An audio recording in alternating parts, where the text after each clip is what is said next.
બનાસકાંઠા જિલ્લામાં કંબોઈ 4 રસ્તા પર ટ્રાફિકથી ચક્કાજામ, વાહન ચાલકો પરેશાન, સતત 2 કલાક ટ્રાફિક જામ રહ્યું.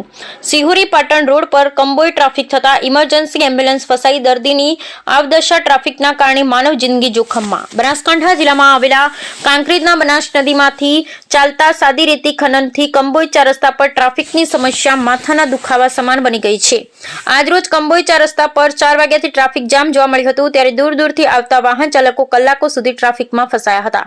આ કંબોઈ પાસે ટ્રાફિકની સમસ્યા એકમાત્ર બનાસ નદીમાંથી રેતી ભરીને આવતા ડમ્પરોના કારણે ટ્રાફિક જામ થાય છે. કારણ કે ખાણ ખનીજની ચેકિંગ ટીમની ગાડી 24 કલાક કંબોઈ ચોકડીથી આગળ સીએનજી પંપ પાસે રાત દિવસ એટલે કે 24 કલાક ત્યાં જ એક જ સ્થળે ઊભી રાખવામાં આવે છે, જેના કારણે વગર રોયલ્ટી અને ઓવરલોડ રેતી ભરી આવતા ડમ્પરો કંબોઈ 4 રસ્તાથી ઉંદ્રા તરફ વળી જતા હોવાથી ટ્રાફિક થાય છે અને તે ડમ્પરો પાટણ જવા માટે કંબોઈ 4 રસ્તાથી વળી જાય છે અને ઉંદ્રા થઈ પાટણ તરફ નીકળે છે. કારણ કે ખાણ ખનીજ અધિકારીએ માત્ર ચેકિંગ કંબોઈ સીએનજી પંપ પાસે રોડ પર રહીને જ કરે છે, ત્યારે રેતી ભરેલા ડમ્પરો કંબોઈ 4 રસ્તાથી ઉંદ્રા તરફથી પસાર થાય છે.